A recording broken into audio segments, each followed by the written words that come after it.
Viewing Château de Purnon for the first time, you might be struck by the majestic slate roof visible for miles around.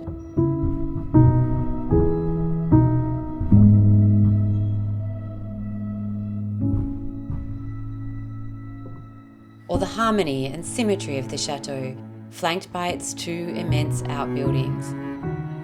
A perfect example of the splendour of neoclassical architecture. Or perhaps it's the breathtaking view of the Grande Allée that extends for kilometres through the forest, eventually swallowed by the horizon.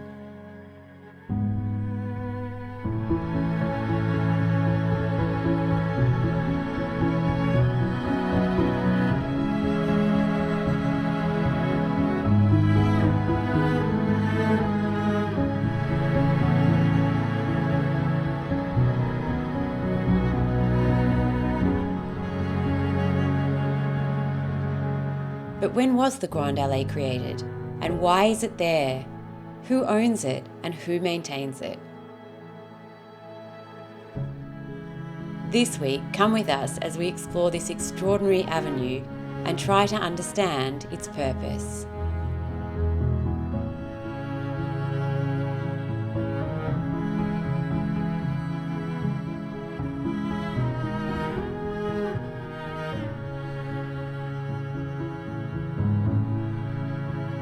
To understand the Grande Allée, we must go back to the chateau's origins. The Marquis Yakka de la Haye purchased the land for Château de Purnon in 1771. But he didn't just buy land for a chateau and gardens. He bought thousands of hectares of agricultural land and forests all around.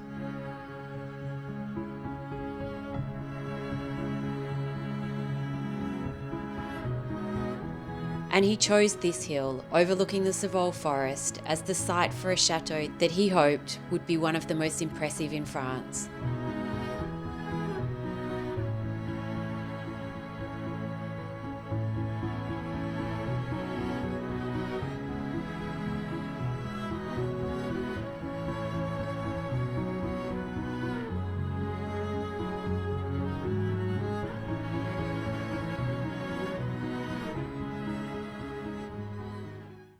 The chateau was constructed on an axis, a giant spine that ran through the centre of the estate, and the magnificent buildings and the vast gardens were arranged in perfect proportions around it.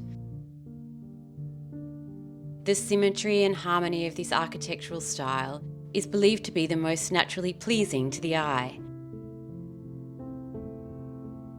And the Grande Allée plays its part by extending the sense of proportion and order out through the forest towards the horizon.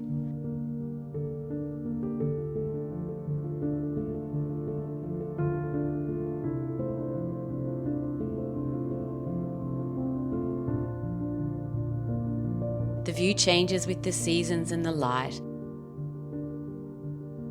but the alley itself is fixed to reinforce the effect created by the buildings and the gardens.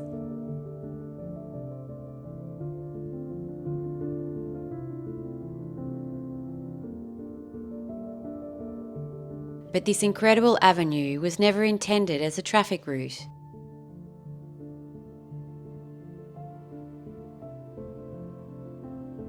Originally, the entrance swung in from the west.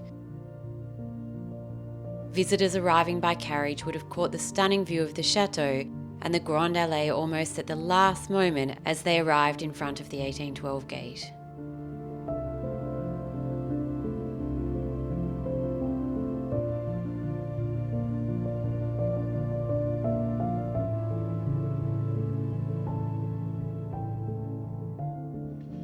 It must have been incredible arriving here by carriage on the terrace for the first time here at Château de Purnon, with the chateau in front of you and this incredible view of the Grande Allée extending out towards the horizon. And standing here on the terrace, you get the impression that the Grande Allée extends all the way to the 1812 gate. But in fact, it's a trick. It's an illusion created by the architect's clever use of the sloping land here at Purnon. In fact, the Grande Allée ends hundreds of metres before the 1812 gate. And when the chateau was first constructed, a massive horseshoe-shaped avenue of trees would have extended out from where the Grande Allée ends today. And it would have reached all the way to the northern end of the two massive outbuildings here at Purnon. Today, only traces of that horseshoe-shaped avenue of trees remain. It must have created the most incredible impact on visitors arriving at Purnon for the first time.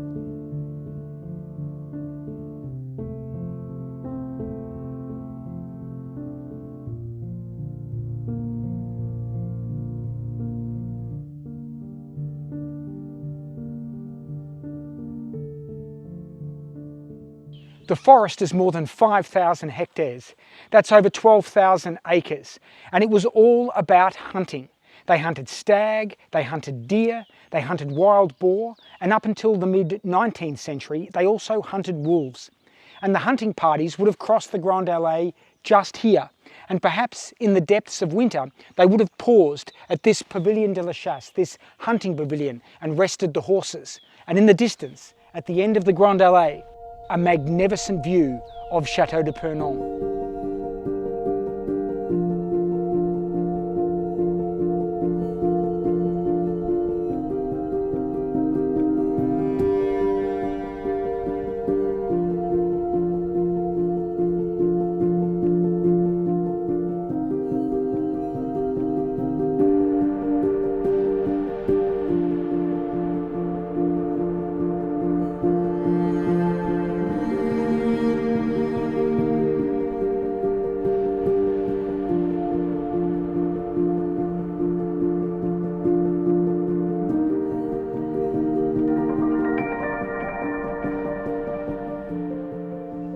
This section of the Grande Allée is marked by Christ on a cross, or calvaire as it's known in French.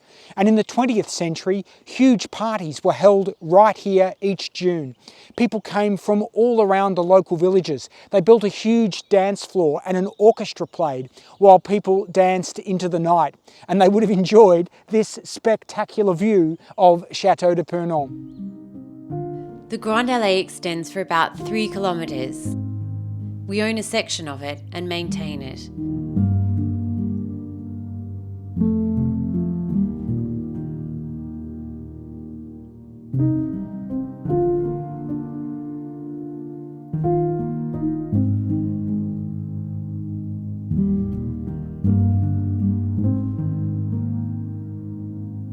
The owners of the forest own the other section and look after it.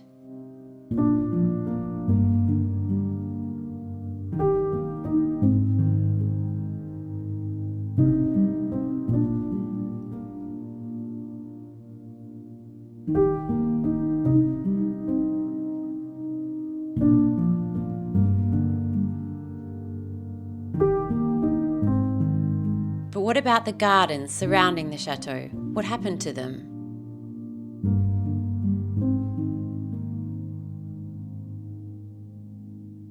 When we arrived at Purnon, we discovered the plans for the chateau gardens in the archives.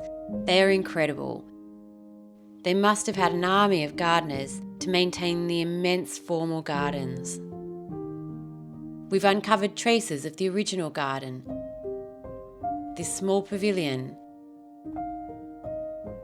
some of the stone fountains and the water supply system.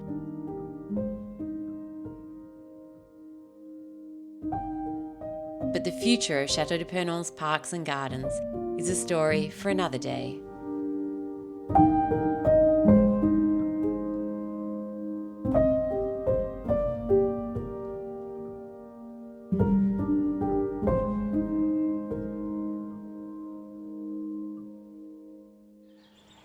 Well, what an extraordinary feature the Grande Allée is. It certainly has a huge impact on people visiting the chateau for the first time. Yeah, absolutely. I remember when we arrived here for the first time and we were just blown away by how spectacular it is.